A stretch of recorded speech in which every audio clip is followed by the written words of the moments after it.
ఇంకోటండి సాధారణంగా ఇప్పుడు హీరోలు చాలా మంది వస్తున్నారు కదా, ఒక హీరో వస్తే తన తమ్ముడిని హీరోని చేద్దాం అనుకుంటున్నారు. అలాగే 2-3 వారసులుగా 2-3 హీరోలు కూడా వచ్చేస్తున్నారు తమ్ముళ్ళు. మరి రామారావు గారు వాళ్ళ తమ్ముడిని హీరోని చేద్దాం అని ఆలోచన రాలేదా? ఆలోచన అంటే తమ్ముడికే ఇష్టం లేదండి. ఇష్టం లేదు తమ్ముడికే ఇష్టం లేదు చేయటం. ఎందుకని? ఆయన నాటకాలు వేయలేదు అసలు? నాటకాలు వేయటం కాదు, అన్నని కాపాడుకోవాలన్న తాపత్రయం ఆయనకి ఎప్పుడు. ఓకే, రామలక్ష్మణ్ లాగా. రామలక్ష్మణ్ అన్న ఏమంటే ఉండాలి, అన్నని సపోర్ట్ చేస్తూ అన్నని కేర్ చేసుకుంటా ఉండాలి. ఓకే, అదే తాపత్రయం ఆయనకి. అలా అదే ఉండేవాడు. ఓకే, ఏదైనా వన్స్ బయలుదేరాడంటే మళ్ళీ ఆయన కారులో షూటింగ్కి వెళ్ళేవాడు కదా, ఈయన కార్ సపరేట్. ఈయనకంటే ముందు వెళ్ళి అక్కడ ఉండి, రామారావు కంటే ముందు వెళ్ళేవాడు, అక్కడ ఉండేవాడు, మంచి చెట్లు అన్నీ ఉన్నాయా చూసుకునేవాడు. ఓకే, అని అంత జాగ్రత్తగా చూసుకోవాలి అనమాట. ఇంకోటి ఫైనాన్షియల్ వ్యవహారాలన్నీ త్రివిక్రమ గారు చూసేవాళ్ళు అంటారు. కరెక్ట్ అండి, 100% కరెక్ట్. ఫైనాన్షియల్ అంటే ఇప్పుడు ఎక్కడో బయట నుంచి తెచ్చే ఫైనాన్స్ ఏం కాదు, డబ్బులు ఆయన చూసే ఫైనాన్సర్ వస్తాడు అంతే కదా. అది వాటిని ఎలా అంటే నిర్మాతలు ఇచ్చే డబ్బులు కానీ లావాదేవీలు, నిర్మాతల దగ్గర మాట్లాడటం కానీ ఆయన అందరి దగ్గర డబ్బులు తీసుకోవటం కానీ అంతా ఈయనేనండి. మొత్తం మెయింటెనెన్స్ కూడా, మొత్తం ఫ్యామిలీ మెయింటెనెన్స్ కూడా మొత్తం ఈయనే చేసేవాడు అండి. సాధారణంగా మన నీడని మనమే నమ్మలేము. ఇవాళ కూడా అందులో అపూర్వ సహోదరులు లాంటి వాళ్ళు. అదే అంత బాగా తండ్రి పెంపకం కూడా కొంత కారణం కావచ్చండి. వాళ్ళ నాన్నగారు ఎలా పెంచేవాళ్ళు వీళ్ళని చిన్నప్పటి నుంచి?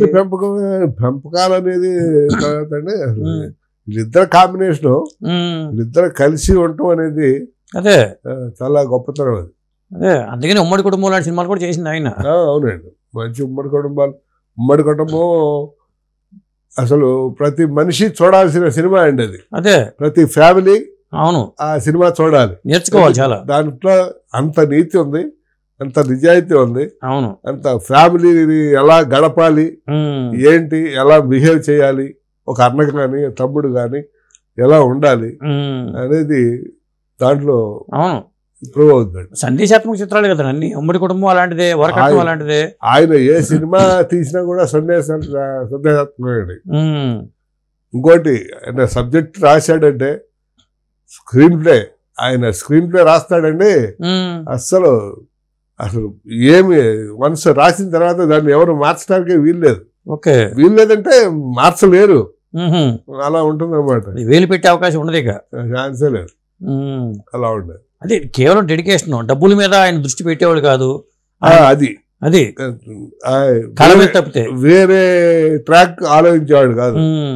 అంతా తమ్ముడికి వదిలేశాడు. అదే ఈయన యాక్టింగ్ మీదే, క్యారెక్టర్ ఎలా ఏ క్యారెక్టర్ ఎలా చేయాలి అదే దీని మీదే ఉండేవాడు. అలాగేనండి, మీరు ఫస్ట్ గా ఎడిటర్ గా మీ పేరు పడిన సినిమా ఏంటి? 16 ఏళ్ల వయసు అండి.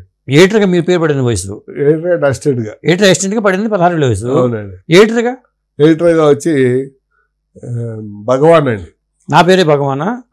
నా పేరు భగవానా? భగవాన్. ఓకే, సత్యారెడ్డి గారి సినిమా. కైకల్ సత్యనారాయణ కదండి అది? అది కాదా? అది భగవాన్ అంటే కృష్ణరాజు. ఓకే ఓకే, నా పేరు భగవాన్ వేరే సినిమా, భగవాన్ వేరే సినిమా. కరెక్టే. భగవాన్ తో మీరు ఎడిటర్ గా కార్డు పడింది.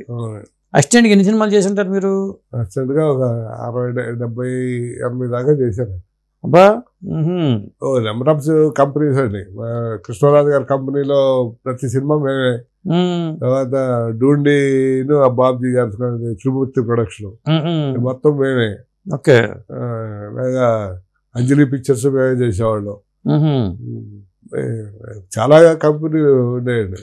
ఓకే, రాను సంవత్సరం నెలకి 1 సినిమా 2 సినిమాలు రిలీజ్ అవుతా ఉండే.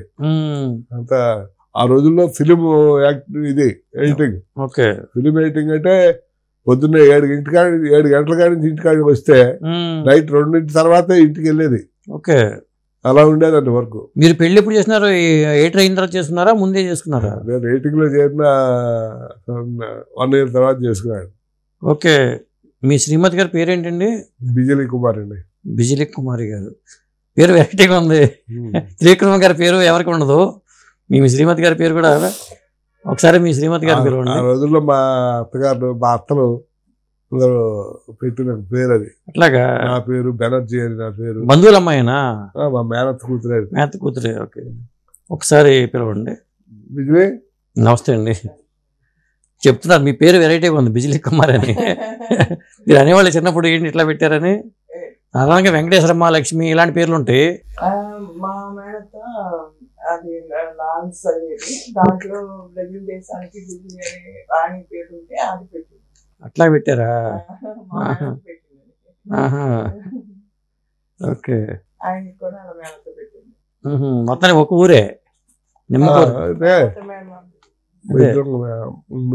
కోసూరు యాక్చువల్లీ పక్కనే, నిమ్మకూరు పక్కన కోసూరు అండి. కోసూరు. ఓకే. ఇక్కడ పక్కన కోసూరు ఉందా? మావ దగ్గర కోసూరు ఉంది. అదే అదే అంతా అదే. ఓకే. ఇటు నుంచి వెళ్తే దగ్గర మాకు, మావ దగ్గర నుంచి దగ్గర, అటు ఇటు రెండు. అక్కడ మేక పేరు చెప్పేవాళ్ళు, రామారావు గారు ఉంటారని చెప్పేవాళ్ళు కోసూరులో. లీలా గారు. ఓకే. అట్లాగా. లీలావతి గారు అనేవాళ్ళు అప్పట్లో. రామారావు గారు వచ్చినా అక్కడికి వెళ్తూ ఉండేవాళ్ళు, ప్రతి కార్యక్రమానికి వెళ్ళేవాళ్ళు. అంటే పెద్దలు అట్లా అనుకున్నా చేసేసారు మీకు.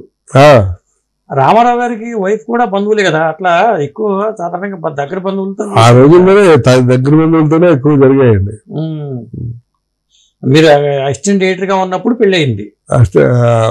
1 year అయింది. జాయిన్ అయ్యి 78 లో జాయిన్ అయ్యానండి నేను. 78 ఏప్రిల్ 20వ తారీఖున జాయిన్ అయ్యాను. ఓకే. 79 మే మ్యారేజ్ అయ్యింది. అంటే సాధారణంగా సంబంధాలు ఇచ్చేటప్పుడు సినిమా వాళ్ళు వద్దు అంటూ ఉంటారు. అక్కడే నాగేశ్వర గారు అన్నారు నాతో, అమ్మాయి నన్ను చేసుకోమంటే వాళ్ళు ఏమన్నారట, ముఖానికి రంగులు వేసినవాడు నేను అనేవాళ్ళు అంట. కానీ మీ బంధువులు కాబట్టి ఇట్లా సరిపోయింది. వాళ్ళు బంధువులైనా కూడా ఒప్పుకోలేదు నాగేశ్వర గారికి ఇవ్వటానికి.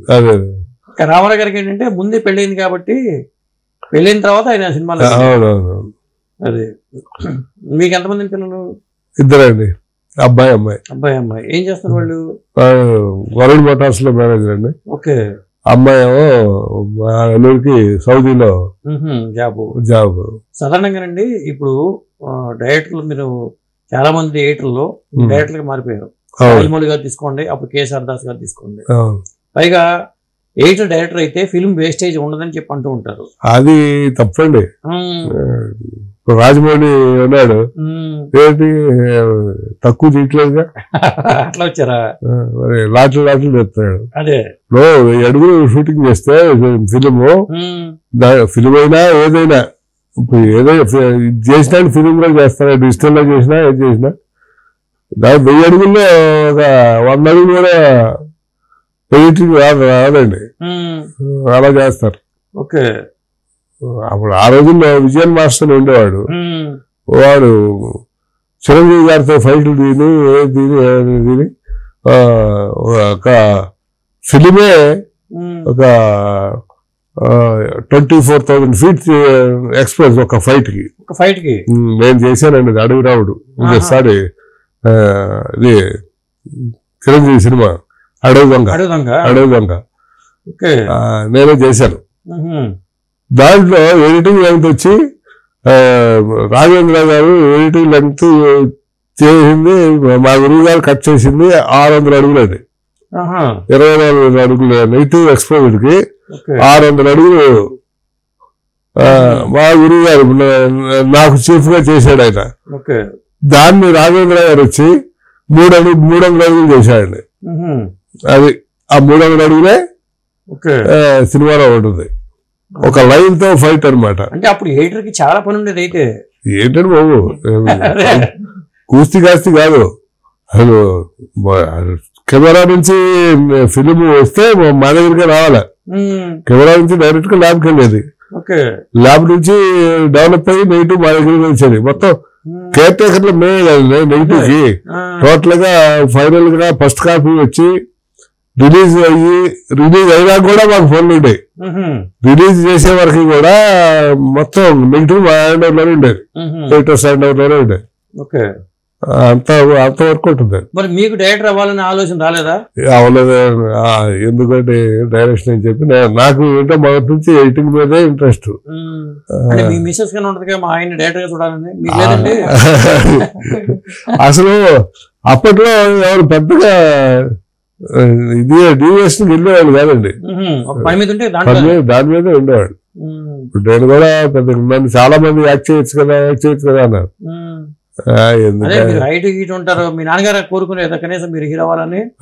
అడిగారు అనుకున్నారు, అందుకే మనకు పనికిరా నాకు కుదరదులే అని చెప్పి వదిలేశారు. నన్ను చాలా మంది అడిగారు.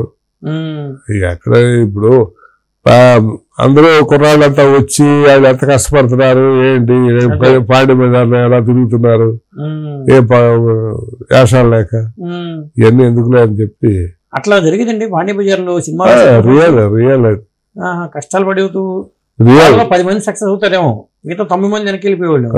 9 మంది ఏంటండి బాబు, 10 మంది ఏంటి, 2-3 అయితే పెద్ద గాయనం, 100కి 2-3 అయితే గాయనం. అందుకే మీరు ఎంచుకున్న ఫీల్డ్ టెక్నికల్ ఫీల్డ్ ఎంచుకున్నారు, మంచి పని చేశారు.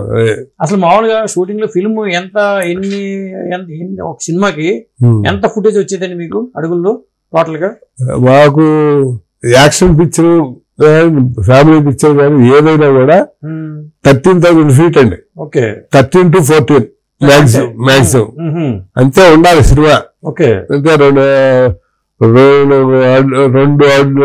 గంటల 40 నిమిషాలు సినిమా అంటే 10 నిమిషాలు ఇంటర్వ్యూలు పోయేది, 30 నిమిషాలు, 2 గంటల 30 నిమిషాలు సినిమా, 14 రీళ్లు 15 రీళ్లు అంతేనండి. మరి అలాంటి దానికి ఎక్స్పోజర్ విపరీతంగా చేసేస్తారు. దాని వరకు ఒక 50,000, 60,000, 70,000 అంతవరకు. ముందు జాయిన్ అయినప్పుడు కొత్తలో బాగా అయితే 40,000 ఉండేదండి అంతే. ఇక ప్రవీణ్ రావు కూడా 16 ఏళ్ళ వయసు నాకు తెలిసి 35,000 తీశాడు ప్రవీణ్ రావు. దాస్ గారు కూడా ఎక్కువ తీయండి, దాస్ గారు కూడా చాలా లిమిట్ గా చేసేవాడు, యాక్షన్ తీసినా కూడా కాబట్టి మైండ్ లో ఉండి కొంత అవసరమైన చేసేవాడు అంటారు. అది కాకుండా ఇప్పుడు ఏం తీయాలనేది బ్రెయిన్ లో ఉండాలి కదండి, అది ఉంటే ఆటోమేటిక్ గా తీసేస్తారు. ఏమి లేకుండా అది 4 యాంగిల్లో, ఇది 4 యాంగిల్, ఒక షాట్ అంటే 4 యాంగిల్లో తీస్తే అక్కడ 80 రూమ్కి వెళ్తే ఒక యాంగిల్ వాడి 3 యాంగిల్ తీసి పడేస్తారు.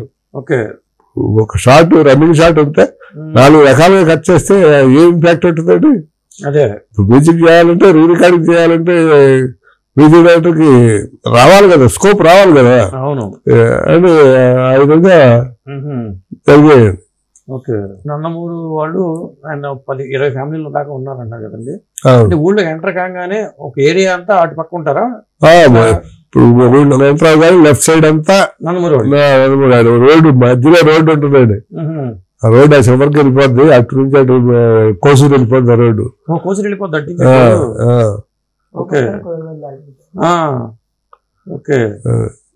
రామారావు గారు వచ్చిన తర్వాత అక్కడ ఏదో కట్టారు కదా చేతి వృత్తులు వాళ్ళకి, ఏదో కాలేజ్ ఏదో కట్టినట్టు ఇటు పక్క సైడ్ నవోదయ సంస్థలో ఏదో ఉన్నట్టుంది. ఆయన సీఎం అవగానే వెంకటేశ్వర గుడి కట్టించారు. తిరుపతి వెంకటేశ్వర గుడి ద్వారా నవోదయ కాలేజ్. అంటే ఆయన రాజకీయాలకు వచ్చిన తర్వాత ఊరు బాగా డెవలప్ అయి ఉంటుంది. అంతకు ముందు కూడా ఏమన్నా చేశారా సినిమా నటుడిగా ఉన్నప్పుడు? ఏమన్నా గుడి ఉండేది కాదు అక్కడ మాకు నెంపూర్లో ఉండే శివాలయం. గుడి కట్టించారు. ఊరు రామారావు గారు మా ఊరిని చెప్పుకోవడం నిమ్మకూరికి ఒక ఇది కదండి. రామారావు గారి నిమ్మకూరు, నాగేశ్వర గారికి రామాపురం, ఇప్పటికీ అది చరిత్రలో నిలిచిపోతా ఉంటాయి కదా. ఇప్పుడు పాత నెమ్మకూరు అంటే మన మెయిన్ రోడ్డుకి పక్కనండి, మెయిన్ రోడ్డు ట్రంక్ రోడ్డు పక్కనే. అక్కడ దిగి అక్కడ నుంచే లోపలికి 1 కిలోమీటర్ లోపలికి వెళ్తే కొత్త నెమ్మకూరు అనమాట. కొత్త నెమ్మకూరు మాది. పాత నెమ్మకూరులో అన్ని వృత్తులు ఉంటారు. మీది కొత్త నెమ్మకూరు కింద వస్తుందా? కొత్త నెమ్మకూరు కింద వస్తుంది. కొత్త నెమ్మకూరులో ఓన్లీ చౌదరీస్.